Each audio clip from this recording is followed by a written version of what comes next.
James Riyadi, oleh Kristovita Wiloto, Chairman Strategik Indonesia. Bagian 1 awal mula, jejak keluarga Riyadi dan fondasi oligarki Indonesia. Pendahuluan, semua dalam rencana Tuhan.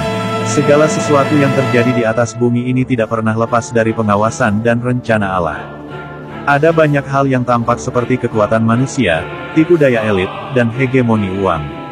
Namun, di atas semuanya itu, tangan Allah tetap bekerja dengan caranya sendiri, membawa bangsa-bangsa pada ujung rencana kekekalan. Kita tidak sedang menulis untuk membalas, melainkan menyatakan kebenaran dan membongkar yang tersembunyi, agar bangsa ini kembali kepada kebenaran dan takut akan Allah. 1.1 Latar belakang keluarga Riyadi, jejak Mohtar Riyadi. Mohtar Riyadi lahir pada tanggal 12 Mei tahun 1929 di Malang, Jawa Timur, dari keluarga perantau Tionghoa yang sederhana. Nama aslinya adalah Lai Motai. Ayahnya seorang pengusaha kecil yang berpindah-pindah kota demi mencukupi kebutuhan keluarga. Mohtar kecil dikenal tekun belajar, disiplin, dan rajin membaca. Ia menyerap nilai-nilai kerja keras dan keuletan dari ayahnya, sekalipun hidup mereka pas-pasan. Masa remajanya dihabiskan di Malang dan kemudian ke Yogyakarta. Ia bercita-cita menjadi bankir, sesuatu yang dianggap mustahil oleh banyak orang saat itu. Namun tekadnya sangat besar. Ia pun melanjutkan studi ke Nanjing University, China, pada masa yang penuh pergolakan politik. Sekembalinya ke Indonesia, Mohtar mulai membangun relasi dengan para taipan dan elit politik. Ia belajar dari berbagai krisis dan peluang, lalu membesarkan Bank Sentral Asia atau BCA, sebagai presiden direktur, dan akhirnya memutuskan mendirikan Bank Buana, yang kemudian menjadi Lipo Bank. 1.2 Kelahiran dan pendidikan James Riyadi. James Cahaja Riyadi lahir pada tanggal 7 Januari tahun 1957 di Jakarta. Ia adalah anak dari Mohtar Riyadi, yang kelak menjadi konglomerat besar di Asia Tenggara. Sejak kecil, James sudah dididik dalam lingkungan bisnis dan kerja keras. Ia dibesarkan dengan disiplin dan nilai keluarga yang kuat, namun sejak dini juga diperkenalkan dengan dunia uang, aset, dan relasi kekuasaan. James bersekolah di SD dan SMP di Indonesia. Saat remaja, ia dikirim ke Amerika Serikat untuk pendidikan tinggi. Ia belajar di University of Southern California (USC), kemudian terlibat dalam program bisnis dan keuangan. Di sana, ia mulai membentuk relasi strategis dengan elit keuangan Amerika, termasuk keluarga Clinton. 1.3 Karir awal dan cita-cita global. Sekembalinya dari Amerika, James langsung dilibatkan dalam bisnis keluarga. Ia membantu transformasi Lipo Group dari Bank Nasional menjadi kelompok bisnis raksasa yang menguasai properti, rumah sakit, pendidikan, media, dan perbankan. Visi James adalah membangun kerajaan bisnis modern ala Amerika di Asia Tenggara. Namun, dalam proses ini, banyak hal yang tidak disadari publik. Di balik pertumbuhan luar biasa itu, ada berbagai praktik yang tidak transparan, termasuk pengaturan saham saat IPO, go public, manipulasi harga, dan pemanfaatan media untuk memengaruhi opini publik. Dalam beberapa kasus, massa bahkan dimobilisasi untuk membeli saham perdana hanya demi kepentingan grup tertentu. 1.4 Kedekatan dengan Amerika Serikat dan skandal Clinton. James Riyadi menjadi warga kehormatan di kalangan elit politik Amerika Serikat, khususnya Partai Demokrat. Ia adalah donor utama kampanye Presiden Bill Clinton pada 1992 dan 1996. Namun pada 1999, James Riyadi dijatuhi denda sebesar 8,6 juta dolar AS karena terbukti terlibat dalam skandal pendanaan kampanye ilegal. Departemen Kehakiman AS menyatakan bahwa James menggunakan jaringan bisnisnya untuk menyumbang dana secara ilegal demi membeli pengaruh. Ini bukan sekadar skandal keuangan, ini adalah bukti bagaimana jaringan uang dan kekuasaan bisa mempengaruhi sistem demokrasi global. Dan James Riyadi adalah aktor sentralnya. 1.5 Pembentukan oligarki di Indonesia era Soeharto. Mohtar dan James Riyadi membentuk jaringan yang kuat dengan rezim Orde Baru. Mereka menjadi penyandang dana, mitra bisnis, dan saluran investasi bagi banyak elit militer dan politik. Hebatnya, menurut banyak pengakuan, pejabat-pejabat tinggi negara yang berbeda lembaga ternyata bekerja untuk kepentingan bisnis Riyadi, tanpa saling mengetahui. Setelah tidak menjabat, para pejabat ini masuk ke perusahaan-perusahaan Grup Lipo sebagai komisaris atau direktur. Disinilah akhirnya mereka saling tahu satu sama lain. Bentuk gerombolan ini adalah skema jangka panjang untuk mempertahankan pengaruh di luar jalur formal negara. Skema ini yang kelak disebut sebagai cikal bakal oligarki modern di Indonesia. 1.6 Media dan pengalihan isu. James Riyadi memahami bahwa media adalah senjata. Ia membentuk dan menguasai banyak media massa nasional. Lewat jaringan ini, ia mampu membentuk opini publik, menutupi skandal, memoles citra, dan mengalihkan isu. Apa yang dimulai James Riyadi, kelak dilanjutkan oleh para politisi baru seperti Jokowi dengan pola yang sama, menguasai media untuk mengendalikan narasi. 1.7 Penutup bagian 1 Allah melihat semuanya. Tidak ada yang tersembunyi di hadapan Tuhan. Setiap rencana licik, setiap kebohongan, dan setiap manipulasi akan dibuka pada waktunya. Apa yang dilakukan keluarga Riyadi tidaklah sepenuhnya tersembunyi. Semua akan diadili sesuai kehendak Allah. Tuhan Yesus Kristus adalah Raja segala Raja. Ia tahu siapa yang sedang membangun kerajaan di bumi dengan cara jahat. Ia sedang membangunkan umatnya untuk tidak takut dan tidak tunduk kepada kekuasaan kegelapan yang membungkus diri dengan kemasan sukses dan prestise. Karena itu, bagian ini bukan penutup, melainkan permulaan pembongkaran.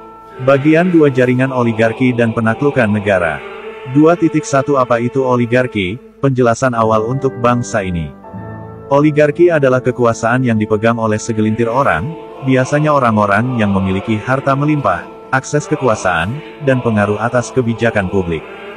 Di Indonesia, oligarki lahir bukan hanya dari sistem politik yang rusak, melainkan dari kesepakatan diam-diam antara elit ekonomi dan elit militer politik. Dan salah satu arsitek besar sistem ini adalah James Riyadi. 2.2 Strategi pengaruh lewat dunia usaha dan pemerintahan. Setelah berhasil membangun kerajaan bisnis, James Riyadi mulai menanam pengaruh dengan menempatkan orang-orang kepercayaannya di posisi strategis pemerintahan. Skemanya sederhana namun canggih, bantu seseorang menjabat. Saat menjabat mereka melakukan semua agenda James Riyadi, lalu merekrut dia ketika masa jabatannya usai. Dengan begitu, satu persatu jalur formal negara bisa dikendalikan James Riyadi dari belakang layar. Pejabat yang pernah duduk di kementerian, lembaga keuangan negara, perbankan nasional, bahkan lembaga hukum, setelah pensiun, bekerja di Lipo Group atau di perusahaan-perusahaan cangkang milik Riyadi.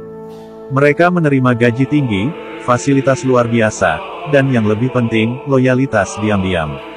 Dalam banyak kasus, mereka bahkan tidak sadar bahwa kolega mereka juga bekerja untuk jaringan yang sama. 2.3 Penaklukan dunia media dan pendidikan. Lipo Group tidak hanya menguasai sektor properti, rumah sakit, dan mal. Mereka masuk ke sektor media dan pendidikan dengan tujuan yang sangat strategis, membentuk pikiran bangsa. Media digunakan untuk mengarahkan opini publik. Sekolah dan universitas digunakan untuk membentuk generasi muda yang tidak kritis dan lebih menerima status quo. Universitas Pelita Harapan UPH misalnya, didirikan sebagai simbol kemajuan pendidikan. Namun dalam banyak aspek, kurikulum, dosen, dan jejaring alumni diarahkan agar menguntungkan kepentingan oligarki. Begitu pula dengan media nasional yang dikuasai langsung maupun tak langsung oleh jaringan ini. 2.4 Kejahatan finansial terselubung, dari IPO hingga skema Ponzi. Banyak perusahaan Lipo dan afiliasinya yang go public, lalu menjual saham kepada masyarakat luas dengan janji pertumbuhan besar. Namun dalam banyak kasus, harga saham anjlok tidak lama setelah IPO. Ada dugaan bahwa saham ini hanya dinaikkan sesaat dengan pembelian masif oleh jaringan internal, kemudian dijual di harga tinggi sebelum anjlok. Praktik semacam ini bukan hanya tidak berintegritas, tetapi sangat merugikan masyarakat. Dalam sejarah pasar modal Indonesia, banyak investor retail yang bangkrut karena membeli saham-saham unggulan yang ternyata direkayasa. 2.5 Kolaborasi dengan Luhut dan gerakan politik terselubung. James Riyadi bukan bekerja sendiri. Salah satu partner utamanya dalam skema kekuasaan ini adalah Jenderal Luhut Binsar Panjaitan. Keduanya sudah terhubung sejak awal Orde Reformasi. Luhut menjadi wajah militer dan birokrasi, sementara James mengatur dari belakang layar. Mereka masuk ke partai, ke proyek-proyek infrastruktur, hingga pengendalian sektor energi dan sumber daya alam. Kedekatan James dan Luhut mencapai puncaknya ketika mereka mulai mendukung Joko Widodo dari sejak masih menjabat sebagai wali kota Solo. Melalui jejaring media dan dana kampanye, Jokowi dimunculkan sebagai tokoh bersih, sederhana, dan pro-rakyat, meski dalam kenyataannya, semua digerakkan dengan skenario besar dari belakang layar. 2.6 Anak dan cucu Jokowi dalam skema oligarki. Cucu-cucu Presiden Joko Widodo dididik dalam lingkaran elit yang sangat tertutup. Mereka tidak hanya menerima pendidikan formal terbaik, tetapi juga mulai diperkenalkan pada dunia bisnis dan kekuasaan sejak dini. James Riyadi dan koleganya diduga terlibat dalam merancang masa depan politik dan ekonomi bagi generasi Jokowi berikutnya. Beberapa dari mereka akan dikirim ke luar negeri, Singapura, Amerika Serikat, dan China menjadi destinasi utama. Mereka disiapkan untuk menjadi wajah baru dari kekuasaan yang sama, direncanakan agar skema oligarki ini tidak berhenti hanya di satu generasi. 2.7 Kendali atas lembaga-lembaga negara. James Riyadi juga menanamkan orang-orangnya di Badan Penyihatan Perbankan Nasional, BPPN, dan lembaga-lembaga keuangan lainnya. Mereka bekerja secara sistemik untuk menyelamatkan bisnis grup Riyadi selama krisis moneter tahun 1998 sampai tahun 2004. Dana publik disalurkan untuk menyelamatkan konglomerat, bukan rakyat kecil. Semua dikerjakan dengan strategi halus, pengaruh, jaringan, dan permainan media. Yang lebih mengejutkan, banyak dari strategi ini tidak terbongkar karena James mampu membayar media untuk mengalihkan isu.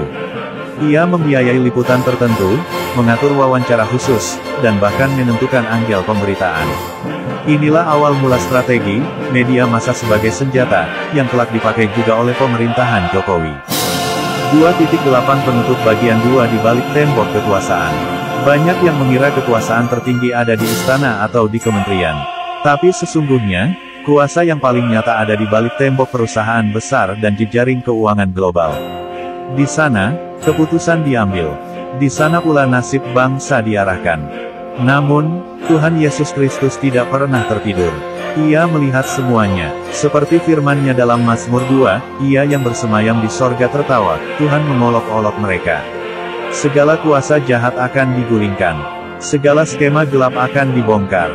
Bagian selanjutnya akan membuka lebih dalam hubungan James Riyadi dengan elit global seperti Hillary dan Bill Clinton, CIA, dan pengaruh global terhadap Indonesia. Kita akan memasuki bagian 3, penjajahan global dan kudeta sunyi. Bagian 3 penjajahan global dan kudeta sunyi. 3.1 James Riyadi, Bill dan Hillary Clinton, jejak tersembunyi di balik politik dunia. Ketika James Riyadi menjadi tokoh penting di dunia bisnis Amerika, ia tidak hanya fokus pada ekonomi. Ia aktif membangun hubungan dengan para elit politik, khususnya Partai Demokrat. Bill Clinton, yang saat itu menjabat sebagai gubernur Arkansas, menjadi salah satu sahabat dekatnya. Kedekatan ini berlanjut hingga Bill menjadi Presiden Amerika Serikat. Selama kampanye presiden tahun 1992 dan 1996, James Riyadi dan jaringan Lipo Group terbukti memberikan dana dalam jumlah besar. Meski sebagian besar disamarkan lewat jalur donatur lain, investigasi pemerintah AS membongkar keterlibatan James dan menjatuhkan sanksi finansial. Skandal ini tercatat sebagai salah satu skandal pendanaan kampanye terbesar dalam sejarah politik AS. Yang lebih dalam dari semua ini adalah hubungan spiritual yang mulai terdistorsi. Dana dari Asia, yang seharusnya ditujukan untuk pembangunan dan pendidikan, justru digunakan untuk mempengaruhi politik global demi kepentingan oligarki. 3.2 Peran Hillary Clinton dan dinasti global. Saat Hillary Clinton menjabat sebagai Menteri Luar Negeri tahun 2009 sampai tahun 2013, hubungan dengan jaringan Riyadi kembali menguat. Dalam berbagai kebijakan luar negeri AS di Asia Tenggara, tampak ada dukungan tak langsung terhadap stabilitas oligarki tertentu. Dalam bahasa diplomatik, ini disebut sebagai support for regional stability. Namun dalam kenyataannya, stabilitas itu sering berarti melindungi elit yang sudah ada, bukan membela rakyat kecil. James Riyadi dan Hillary Clinton diduga berkolaborasi dalam agenda-agenda global, termasuk promosi tokoh-tokoh politik di Indonesia. Di antara mereka adalah Joko Widodo. Dengan strategi pencitraan, kampanye digital, dan media internasional, Jokowi dijual ke dunia sebagai pemimpin sederhana dan bersih, padahal semua skenario dikendalikan dari balik layar. 3.3 Keterlibatan CIA dan operasi psikologis. Ada dugaan kuat bahwa proyek ini tidak hanya melibatkan tokoh sipil. Badan Intelijen Amerika Serikat CIA, disebut-sebut turut memantau, bahkan memberi dukungan tidak langsung. Hal ini bukan tanpa alasan. Dalam sejarah CIA, mereka pernah terlibat dalam penjatuhan presiden di Amerika Latin dan Asia demi stabilitas geopolitik dan kepentingan ekonomi. Jokowi dipoles sebagai figur sederhana yang bisa dikendalikan. Dengan latar belakang yang relatif bersih dari masa lalu militer atau politik keras, ia cocok dijadikan wajah baru demokrasi. Padahal, semua kontrol ada di tangan mereka yang mendanai dan mengangkatnya. 3.4 Kudeta Sunyi, dari Solo ke Jakarta, lalu ke Istana. Proses menjadikan Jokowi sebagai presiden dimulai dari bawah. Ia diangkat menjadi wali kota Solo dengan dukungan politik yang terarah. Kemudian dipromosikan menjadi gubernur Jakarta, sebelum akhirnya diusung sebagai Presiden Republik Indonesia. Semua proses ini tampak demokratis, namun di baliknya ada peran para arsitek kekuasaan, James Riyadi, Luhut Binsar Panjaitan, Hillary Clinton, dan jaringan global. Ini bukan pemilihan biasa, ini adalah kudeta sunyi, tanpa senjata, tanpa kerusuhan, tapi mengubah arah bangsa. 3.5 Basis operasi, Singapura, China, dan Amerika. Jaringan kekuasaan ini tidak hanya bekerja di Indonesia. Mereka punya cabang operasi di Singapura, untuk perbankan dan legalitas, China untuk investasi besar dan manufaktur, serta Amerika Serikat untuk legitimasi internasional dan perlindungan hukum. Banyak kegiatan yang dilakukan di negara-negara ini, termasuk pengiriman dana, pendidikan anak-anak elit, hingga pengalihan aset. Bahkan ada dugaan bahwa jika terjadi krisis besar di Indonesia, keluarga-keluarga ini akan berpindah ke luar negeri dengan paspor cadangan dan perlindungan politik. 3.6 Penutup bagian 3 Tapi Tuhan tidak bisa dikudeta. Tuhan Yesus Kristus adalah Raja yang tidak bisa dikudeta. Kudeta sunyi mungkin berhasil di mata manusia, tetapi tidak pernah berhasil di mata surga. Ia melihat semuanya. Setiap permainan kekuasaan yang melibatkan uang, kebohongan, dan tipu daya akan ditelanjangi.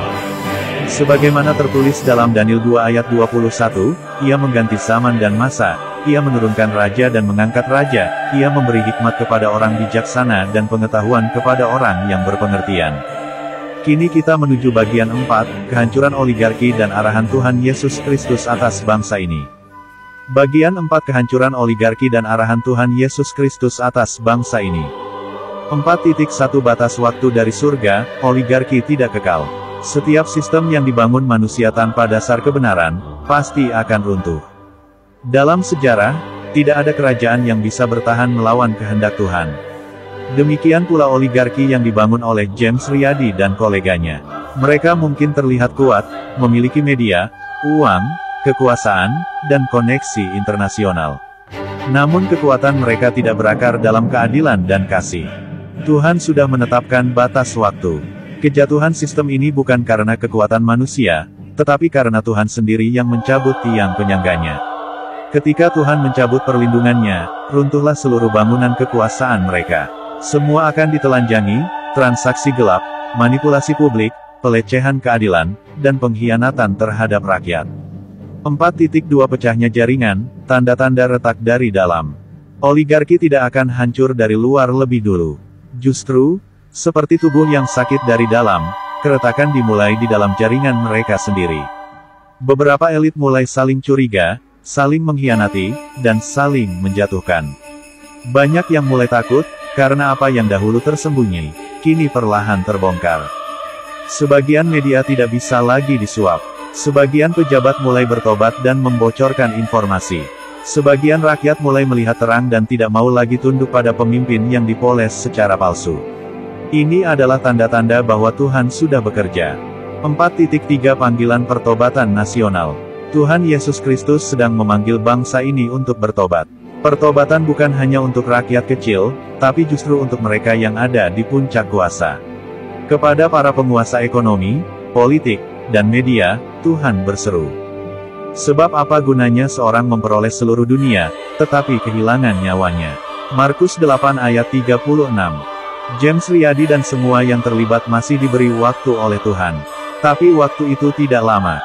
Tuhan ingin mereka bertobat, menyerahkan hidup kepada Kristus, mengakui kejahatannya, dan memperbaiki semua kerusakan yang ditinggalkan.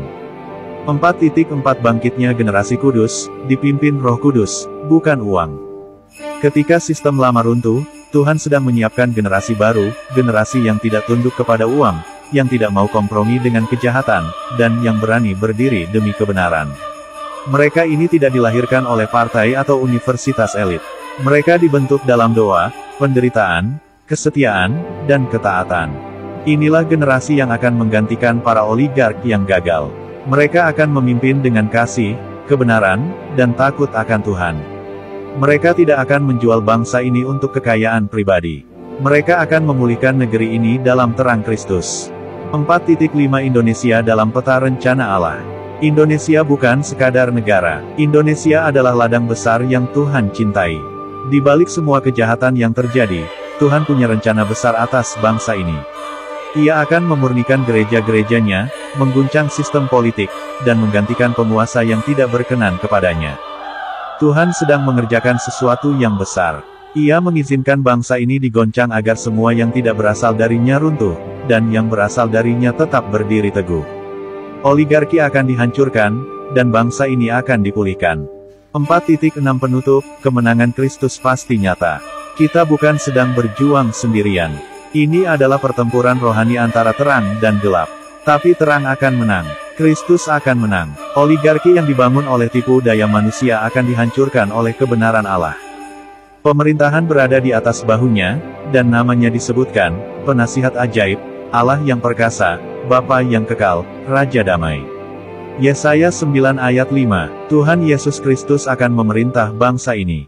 Dan semua yang membangun kejahatan akan dihadapkan pada penghakimannya. Kini saatnya kita berseru, jadilah kehendakmu di bumi, seperti di surga. Puji Tuhan.